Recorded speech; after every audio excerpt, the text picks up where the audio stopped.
Akkam jirtu kabajamtoota hordoftoota sanyii akaadaamii nagaa kootii isin nagaa keessanii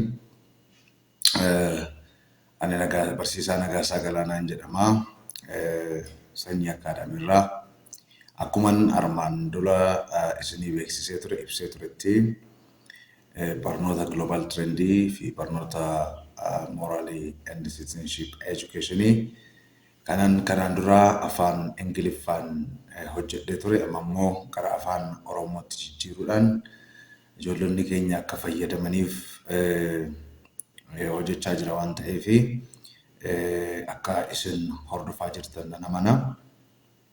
Guyyaa har'aa kana egaa barnoota global trendis barnoota sadaffaasaa qabadhee dhufeera. Warri chaanalii kanaaf haaraa taatan laayik gochuudhaan sabiskiraayib gochuudhaan viidiyoo kana ilaaluu akka jalqabdan akkasumas immoo warri kanaan dura miseensa taatanii jirtan sabiskiraayibarii taatanii jirtan akka viidiyoo kana yeroo ilaaluu jalqabdan laayik gochuudhaan koomentii gochuun sheer gochuun akka jalqabdan kabajaan isin gaafachaa.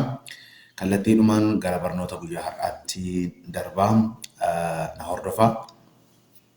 Egaa akkumaan kanaan dura ibsetti barnoota kana leesanii kana afaan Ingiliffaa isaatiin hojjedheera. Amma immoo hubannaadhaaf akka ta'utti keessumaa barattoota afaan Oromootiin hubachuu barbaadaniif barnoota kana afaan Oromootti jijjiiree isinii dhiyeessaa jira. Kanaafuu kan nuti har'a ilaallu waa'ee national political economy addunyaa keessatti dhiibbaa guddaa qaban gahee guddaa taphatanii kan ilaalla. Yookaan siyaasa diinagdee biyyoota sadarkaa addunyaa irratti gahee guddaa taphatanii ilaalla jechuudha. Isaan kunis keessumaa kan seenaa keessattis lafa kaa'amanii sadii isaanii tokko Ameerikaadha, lammanni Jarmanii, sadaffaan immoo Jaappaan ta'uu isaati. Kanaaf isaan kun ikoonomiin isaanii, political ikoonomiin isaanii maal irratti xiyyeeffata? Seerri isaan hordofan, seerri political ikoonomii isaan hordofan maalidha isa jedhu ilaalla jechuudha. Kanaafuu egaa inni jalqaba irratti nuti ilaallu American market oriented capitalismidha. Sirna gabaa kan Ameerikaa kan gabaa irratti xiyyeeffate jechuudha. Kapitaalizimii gabaa irratti xiyyeeffate kan ilaalla.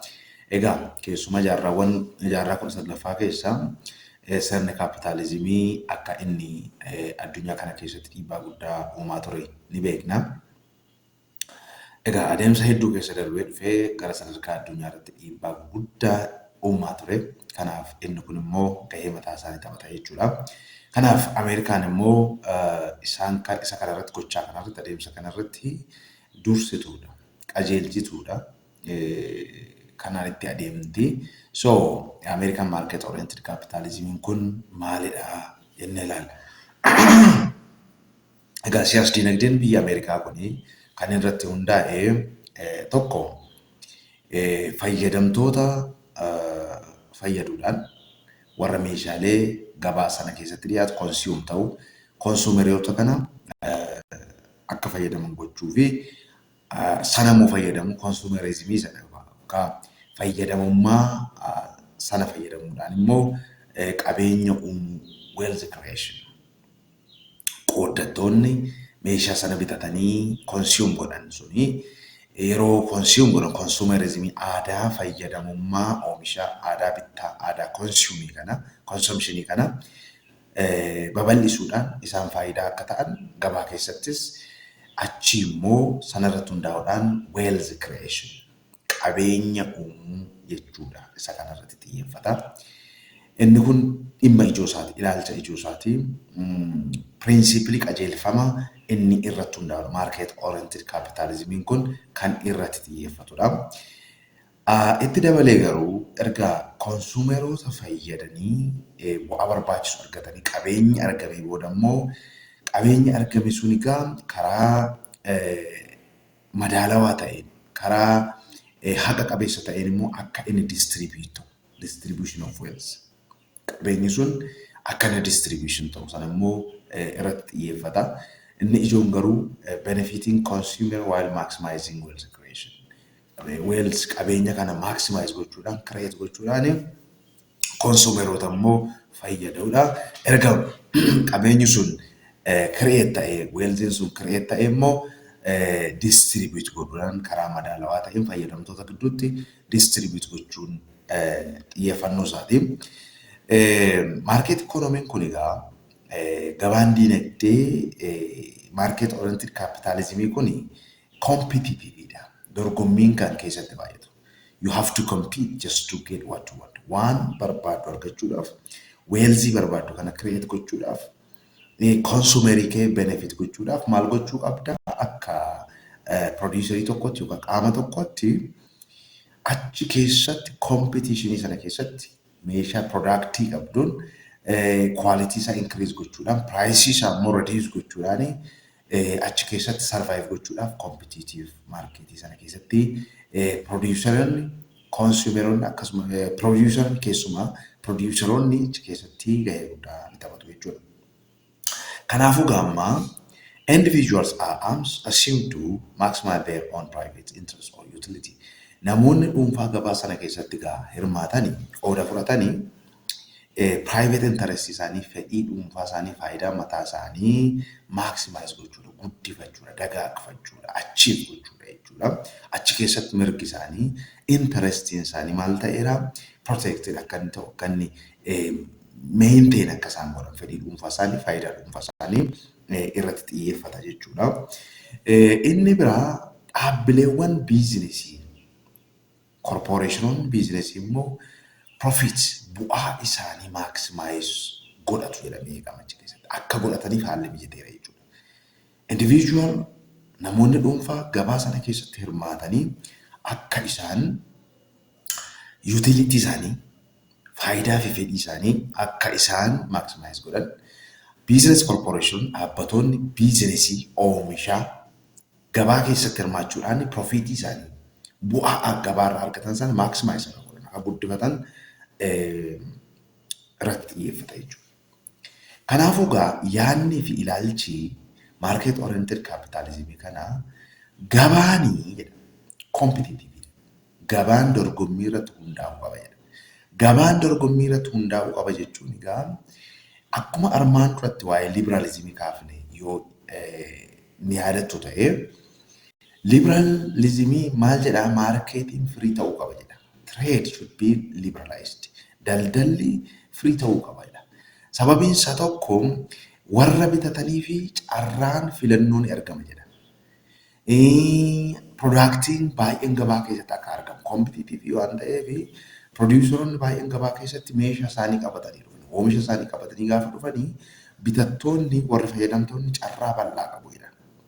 Kanaaf immoo carraa bal'aa yoo qabaatan egaa produceronni gabaa sana keessa survive gochuudhaaf turuudhaaf keessaa bahuudhaaf maal godhu gatii gadi buusan. Kanaafuu gabaa keessatti gatii madaalawaan meeshaa argachuu hin danda'a jechuudha fayyadama. Kanaafuu maarkeetiin maal ta'uu qaba? Dorgomaa ta'uu qaba. Kan keessatti namni dorgomu ta'uu qaba jedha. Egaa competitioniin kun immoo seera antitrust jedhamu. Yoo business organization sun yookaan qaamni oomishu suni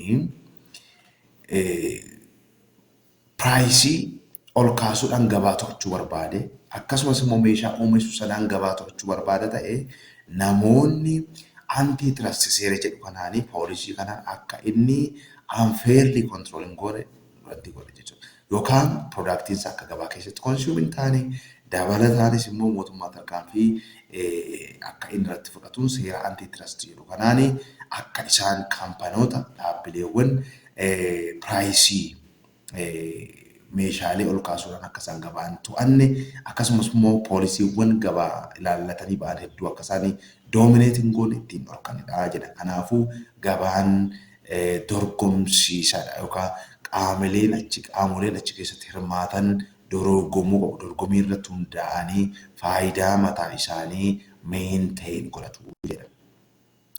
Egaa sirna market oriented capitalism kana keessatti sosochiin dinagdee kamiyyuu eeyyamamaadha yoo hin dhorkaminadha. Yoo seeraan hin dhorkamne ta'e explicitly kalaa ifa ta'een seeraan hin dhorkamne ta'e malee dandeettiin sosochiin yookaan gochaan gabaa kamiyyuu eeyyamamaadha jedha. Ikoonomiin biyya kamiyyuu kamiyyuu kan addunyaas haa ta'u kan biyyaa gabaa alaafillee banaa ta'uu qaba. Yoo specifically keessumaa adda baafamee yoo hin cufamiin yoo closed hin ta'in gabaan biyyattii kan Ameerikaa amma argatanitti yoo ta'e banaadha. Namni kamiyyuu gabaa Ameerikaatti product isaa dhiyeeffata. Kanaaf unless specifically gabaan sun yoo sababii kanaaf jedhamee hin dhorkamiin alaa biyya alaatti haga qaama alaafiyyuu gabaan sun banaadha jedhama. Egaa erga akkas ta'ee xiyyeeffannoon market oriented economy kuni capitalismii kuni consumerism jechuun kun egaa aadaa waan gabaarra jiru hundumaa fayyadamu jechuudha. Gabaa keessaa productii gabaa keessa jiru sana fayyadamu. Waa bituu, waa soorachuu, waa nyaachuu, waa itti fayyadamu aadaa luxurious jireenya luxurious kana guutuu jechuudha.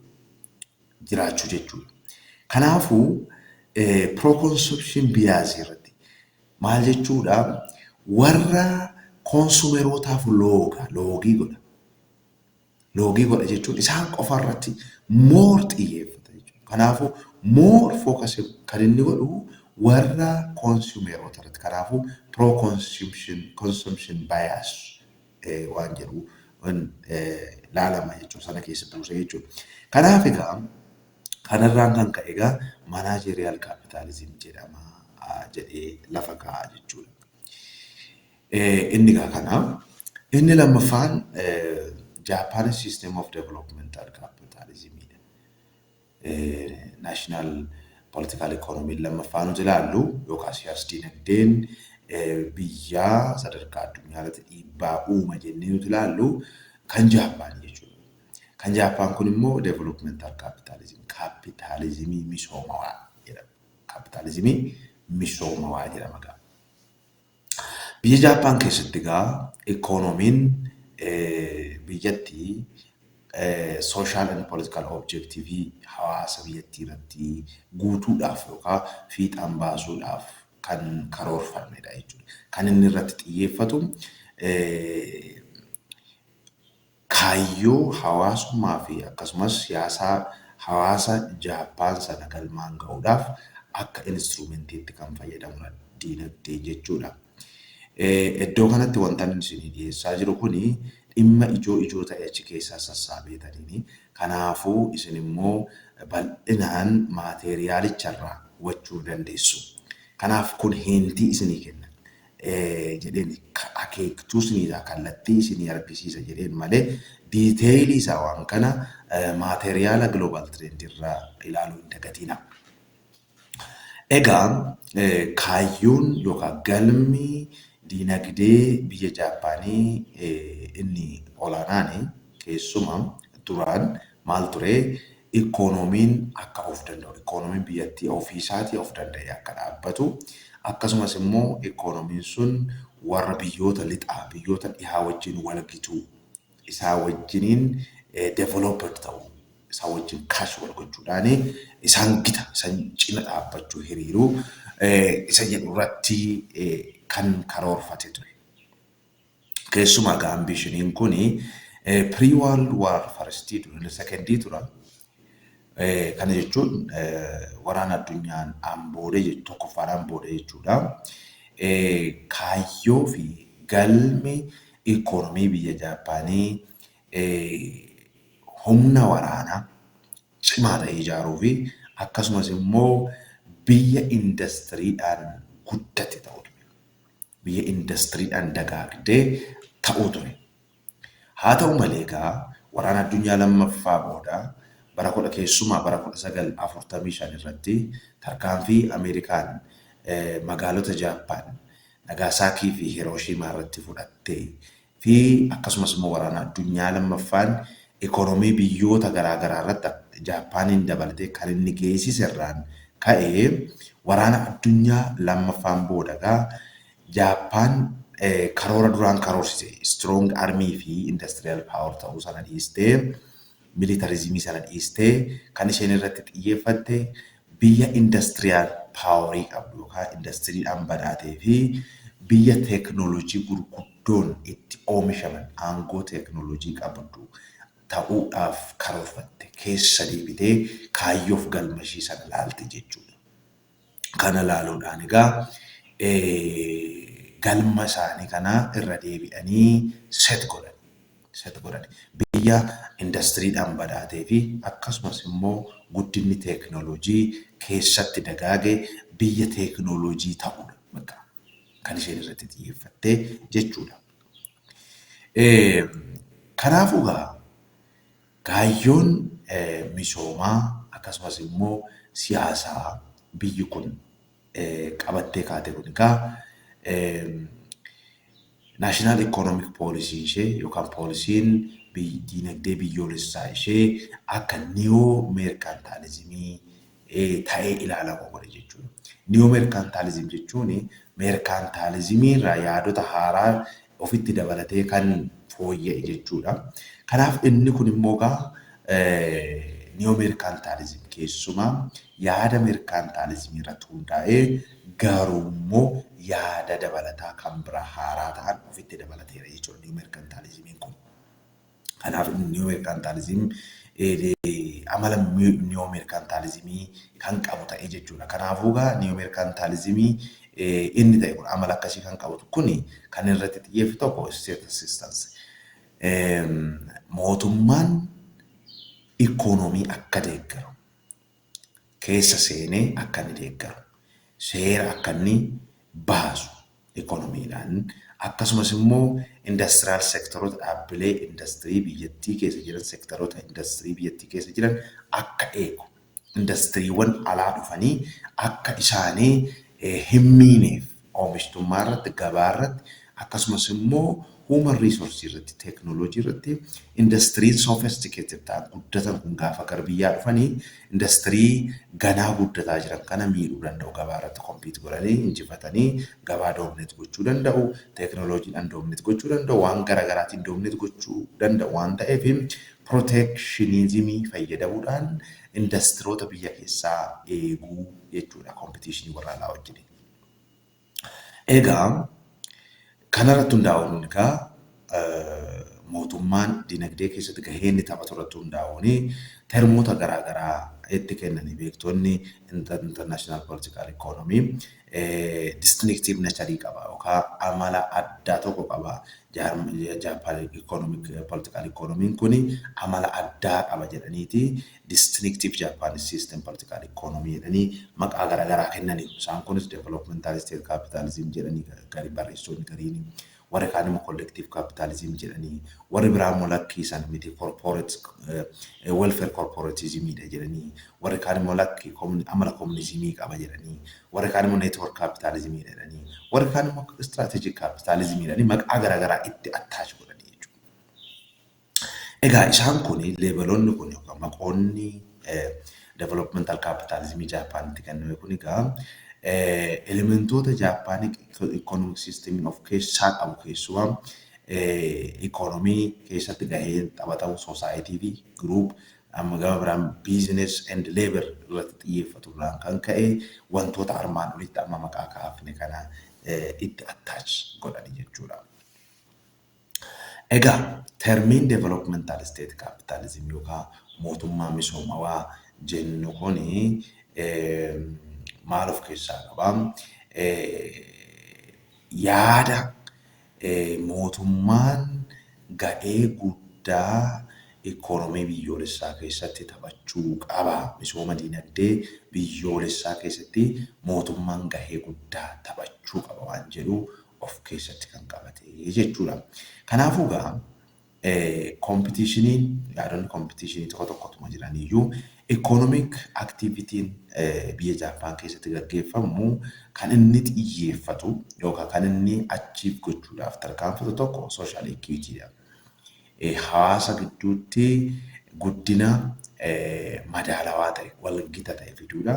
Akkasumas immoo biyya keessatti domestic harmony fiduudha. Harmony jechuun hawaasni akka walii galu akka wal hubatu haalli jiruuf jireenya hawaasaa biyya keessatti harmoniin akka jiraatudha. Gama biraan immoo over regulation and extensive intervention. regulation seera qabeessummaa seera eegsisuu fi akkasumas immoo extensive intervention state mootummaan akka pervasively akkuma mercantilism irratti kaafne state has to play a pervasive and strong role in the economy. Economy keessatti gahee guddaa taphachuu qaba keessa seenee waan jedhu kanaani lafa kaa'ee jechuudha. Gama biraan immoo egaa dinagdeen kuni national economy, national political economy Japan kuni commitmentiin isaa independence of danda'uu fi akkasumas immoo hawaasni harmooniyaa qabaatu. Waliigaltee hawaasaa fiduun economy irratti immoo murtoon fi tarkaanfiin mootummaan fudhatu baay'ee murteessaa akka ta'e lafa kaa'u jechuudha. Kanaaf political independence fiduudhaaf of danda'ummaa siyaasaa fiduudhaaf hawaasa gidduutti immoo harmoonii uumuudhaaf mootummaan economy keessa seenee waan kana murteessuu akka qabutti lafa kaa'aa jechuudha. Egaa wanni isaan developmental capitalism, developmental state capitalism, social harmony fi political independence fiduudhaaf gahee mootummaan taphachuu qabu immoo ol kaasuu qabudha. Biyya Jaapaan keessatti uummanni Jaapaan amantaa akkasii qabu. Amantaan isaa qaban tokko nuti hawaasa kamirraayyuu adda jedhan. Hawaasa kamirraayyuu adda. Kanaafuu yuuniikiidhaanti jedhanii amanu. Gama biraan immoo aadaan keenya aadaa saba lafa kanarra jiru. Uummata addunyaa kanarra jiru hundumaarraa olaanaadha. Aadaa olaanaa qabna jedhanii amanu. Kan biraa immoo kallattiitti isaan destiny isaanii carraa gara fuulduraa isaanii ittiin ibsan fi sana argachuudhaaf immoo great power ta'uudhaaf immoo akkaataatti isaan waan sana calaqqisiisan irratti hundaa'a jechuudha. Kanaafuu sanarraa ka'uudhaan developmental state capitalismiin kuni gahee mootummaan economy keessatti taphatu sun kallattii sanaan lafa kaa'amee waan jedhudha. Inni gabaabaan kana inni kan biraan immoo German system of social market economy gabaa hawaasummaa kapitaalizimii gabaa hawaasummaa hawaasaa irratti xiyyeeffatudha.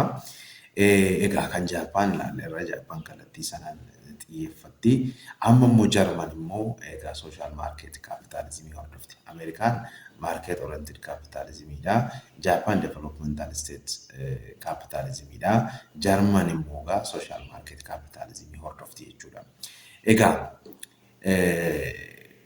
Egaa mercantilistidha jenneerra. Neo mercantilistidha jenneerra. Amalli national political economy Japan siyaasa dinagdee Japan neo mercantilistidha. Mercantilistiin immoo kan irratti xiyyeeffatu the state has to become powerful by exporting much and importing less and also protecting domestic industry waan jedhu. Kanaafuu akkuma kan Japan sana German social market economy yookaan capitalismiin kuni export irratti qusannaa biyyoolessaa fi akkasumas immoo investment irratti kan xiyyeeffatudha.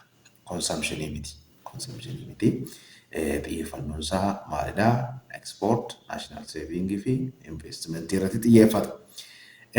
Haa ta'uti garuu Japan akka Japan miti kallattii interventionii mootummaatiin keessa seenuu mootummaa irratti yoo ilaalle Jarman akka Japan sana miti. Marketiin gabaan bilisummaa hamma ta'in akka inni socho'u aangoo kennitiif jechuudha. Kanaafuu less interventionistidha. Mootummaan iddoo rakkoon jirutti karaa salphaa ta'een keessa seena malee akka Japan sana strong karaa ta'een karaa jabaa ta'een gahee guddaa taphata mootummaan jedhame irratti hin xiyyeeffatamu jechuudha. Sababii kanaaf egaa corporatistii warri jedhan jiru, welfare state capitalism warri jedhan jiru, capital organized labor government corporate yadargalu. Capitalli organized labor humni qindaa'anii fi mootummaan waliin ta'uudhaan gahee guddaa ekonomii sanaa manage gochuu keessatti gaggeessuu keessatti gahee guddaa taphatu jedhanii amanu.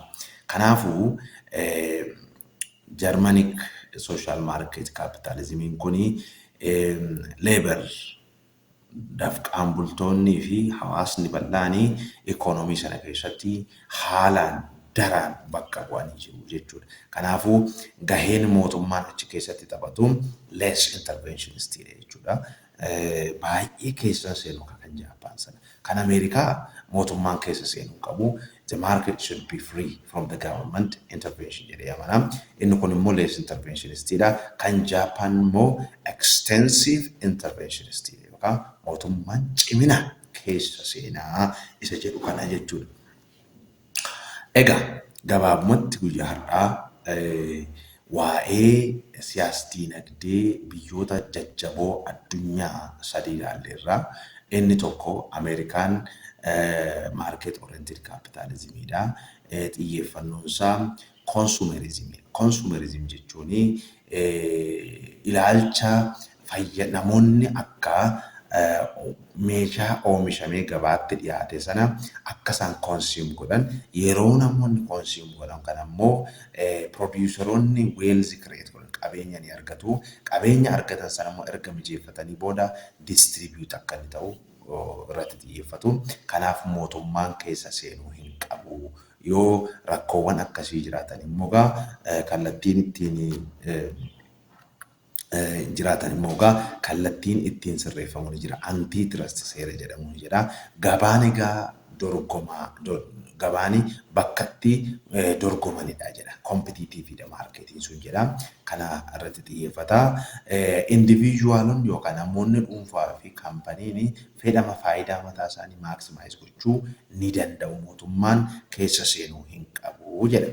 Inni lammaffaan immoo Jaappaan yoo ta'u kan Jaappaan developmental state capitalismidha.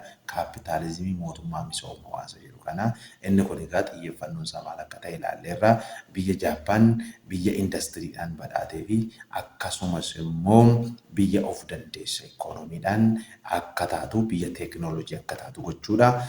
Kana gochuudhaaf immoo gaheen mootummaa murteessaadha jedhamee waan yaadamuu fi mootummaan keessa seenuu qaba dinagdee sana keessa jedhee yaada. Kanaaf mootummaan keessa seenuudhaan subsidize gochuudhaan gargaaruudhaan industirii eeguudhaan wantoota garaagaraa hojjechuudhaan developmental state capitalismii keessatti ikoonomiin akka inni improve ta'u hawaasni harmonii akka argatu political independence of danda'uun siyaasaa akka dhufu godhaa jedhanii yaadu. Inni sadaffaan immoo kan Jarmaniiti. Jarman social market capitalismidha kan isheen hordoftu. Social market capitalismiin Jarmaniigaa kan inni irratti xiyyeeffatu waan sadiidha. Inni tokko exportidha. Inni lammaffaa qusannaa biyyoolessaati. Inni sadaffaan immoo investmentidha. Kanaafuu mootummaan kana fiduudhaaf immoo less interventionist ta'uu qaba jedha. Dinagdee keessa mootummaan akka Jaappaan sana gadi fageenyaa fi ciminaan seenuu hin qabu. Gabaadhaaf bilisummaa ta'e kennuu qaba. Bilisummaa sana keessatti immoo gabaan of danda'ee akka inni operate godhuu fi iddoo barbaachisatti immoo mootummaan seenuu qaba jedha. Egaa dinagdee kana keessatti dafqaan bultoonnii fi hawaasni bal'aan bakka bu'ummaa qabu jedhee lafa kaa'am. Egaa kun hubannaa karaa isin qabsiisa. Hubannaa gaarii isinii kenna jedhee yaada. Yaada dabalataa argachuudhaaf immoo tokko maateriyaala sana gadi fageenyaan dubbisa. Lammata immoo maateriyaalota barreeffamanii jiran maateriyaala isinii kenname moojula isinii kenname ala maateriyaalota garaagaraa irratti tooppikoota kanarratti sarchi gochuudhaan intarneetii irraa hubachuu ni dandeessu jedheen amana. Akkuman armaan dura isinii ibsee sanyii akaadaamii deeggaruu karaan ittiin dandeessan laayik gochuudhaan, sheer gochuudhaan, koomentii gochuudhaan, sabskiraayib gochuudhaan kana qofa wanti isinirraa barbaadamu. Yoo wanti isin hin galle jiraate koomentii sekshinii irratti barreessanii wanti kun naaf hin galle asirratti naaf haa ifu yoo jettan isinii ibsuu nan danda'a. San qofa otoo hin taane telegiraam chaanalii irra galtanii sanyii akaadaamii jettanii yoo ilaaltan achirratti dhuftanii miseensa taatanii karaa telegiraamaas na dubbisuu ni dandeessu. Facebook peejii illee qaba waan ta'eef Facebook peejii seentanii sanyii akaadaamii yoo jettan salphaatti argachuu dandeessu. Guyyaa biraan haga walitti deebinutti nagaan turaa barnoota gaarii turtii gaarii.